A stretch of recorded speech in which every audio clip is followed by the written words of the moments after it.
This video is about markup and discount, and I'm going to use this concept of this hat store to explain what markup and discount, what it represents, and why it's needed and why we see it. You might see a store such as Lids, which sells hats, and at this hat store, what you don't see are the expenses. It's not just the cost of the hat that the store buys. It also has the cost for its employees, maybe the cost for rent, turning on lights, all kinds of things that may be involved with running a store. All of these expenses need to be covered somehow through the cost of that hat. And also at the end of the day, we understand that stores are in business to make money.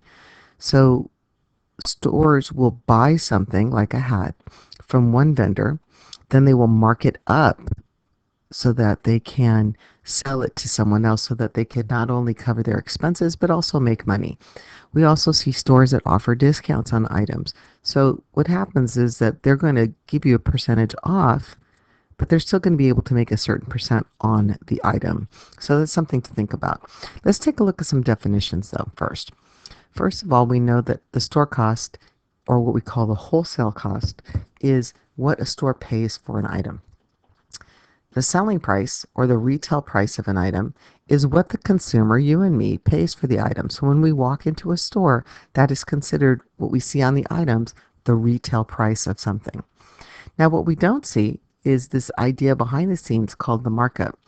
This is the difference between the store cost and the selling price. In other words, it's an increase for the product that gets added to it that we don't see.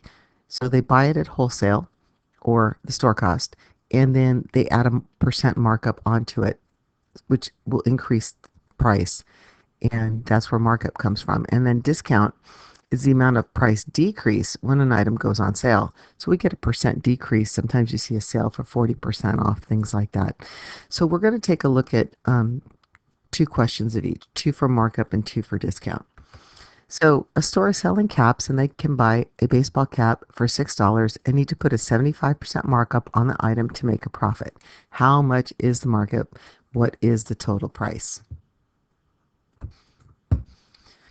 So what we're going to use is we're going to use our proportion to set up this idea. So remember that our proportion we would use when we talk about percents. Percent is an of, where is the part and of is the whole. So we're going to use this idea, this proportion, and we're going to solve this story. So we're going to set it up, and we know that the cent, this part here in the denominator, is always 100. And in the story we have 75%. So we're going to put 75 here because that represents our percent. And we want to know of $6. So we're going to put the 6 in the of and the whole, and we're going to search for what the is, what is the part. So we're going to cross multiply these numbers here. And when we do that, we're going to get 100x equals, and 75 times 6 happens to be 450. So I'm going to write 450 here. And then we're going to divide both sides by 100 because we're trying to isolate that x by itself to find out what x equals, because 100 times x something is 450. We want to know what that is. So once we do that, we're going to find out that it is 4 5/10. Well, we know that we're talking about money, so we need to stay consistent in talking about money and make it look like money. So we know that then that this is $4.50. So knowing that this is $4.50, we know that that is how much is the markup. So we can almost do this in parts. So we can say that this is part A, and we found part A, the amount of the markup. The total retail price then is adding the markup along with the original cost to the store. So there's that $6. So what we're going to do is we're going to take $6 and we're going to add $4.50 to that, put it together, and we have $10.50. And that's what the total retail price is, and that's part B here. How much is that store selling that particular item, in this case a baseball cap? Okay, we're going to try it one more time. We have near us a store called Albertsons. It's a grocery store. And at Albertsons, a can of soup costs the store $1.50 a can. In order to make a profit, they must put a 70% markup on the soup. So we've got two questions we're asking ourselves now. So our first question is, how much is the markup? And our second question is, what is the total price, retail price? So once again, we're going to set up our proportion.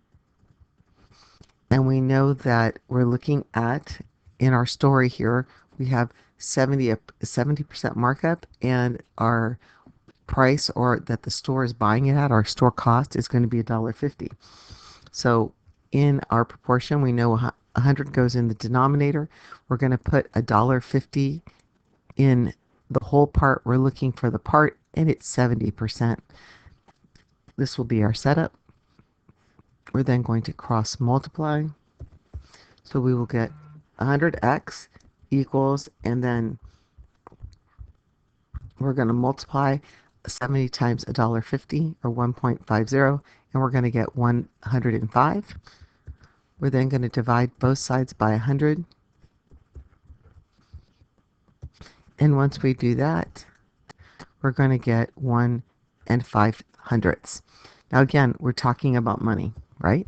So we're going to make this look like money. So this is going to be $1.05. And so this solves part A for us. How much is the markup? Now to find the total retail price, we know we start with $1.50. We're going to add $1.05 to that. And we find out that this can of soup that's being sold to people outside, to us as we go to the store, the retail price is $2.55. So hopefully that explains markup a little bit. So let's take a look at discount. I'm going to use myself in these stories, so I think that'll help. So I like shoes. I have $75 to buy a new pair. I see a pair that regularly sells for $120 and is advertised 25% off. How much is the discount, and what is the total sale price? So once again, we have two questions we're trying to answer. We have some extra information in here that we really don't need. It's nice to know that I have $75 to buy a new pair of shoes, but really the numbers we're concerned with, that we need to do the math with, is that it's selling for $120 and it's 25% off. So what we're going to do is we're going to build our proportion, where we're going to put 120 in the denominator. We're looking for x, and this is going to be 25% off. So we're going to cross multiply. So we're going to take 25 times 120 and 100x. So 100x equals 25 times 120 is 3,000. Then we're going to divide both sides by 100. And I find that x equals 30. Now, once again, we're talking about money, right? So we are going to make it look like money and say $30. So that's our discount, part A. We found our discount. So now what we need to do is find that sale price. Well, this time what we're going to do is we're going to take that $120, but we're going to subtract the amount of discount, because discount makes the price go down. So if we subtract these two items, we find out that the shoes cost $90. Well, if I asked the next part of the story, could I buy the shoes, we would say no, because I only have $75. But as you know, like shopping, and you've been in the mall or you've been at a bunch of stores, usually you'll see the same thing in different places. So I'm still shopping, and I still have $75 to buy a pair of shoes. I see another store that has the same shoes for $110, which was $10 cheaper than before, and the discount here is 40% off. Again, we're looking for how much is the discount, and we're also looking for what is the total sale price. Now, once again, we have extra information we don't need. So what we're looking for to use is this $110, because that's the price, right? And the discount is 40% off. So we're just going to use those numbers. And like I said before, it's nice to know that other information, but it wasn't really necessary for us to do our calculations. So we're going to put our 110 in the denominator, x. We're looking for 40% off. And then once we have it set up, we're going to cross multiply. We have 100 times x is 100x. 40 times 110 is 440. 4400, 4,400. We're then going to divide by 100,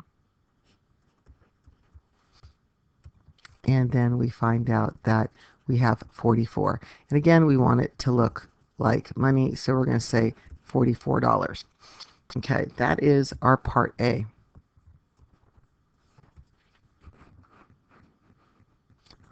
Now in part B, when we want to find the total sale price, we're going to take that $110. We are going to then subtract $44 from it,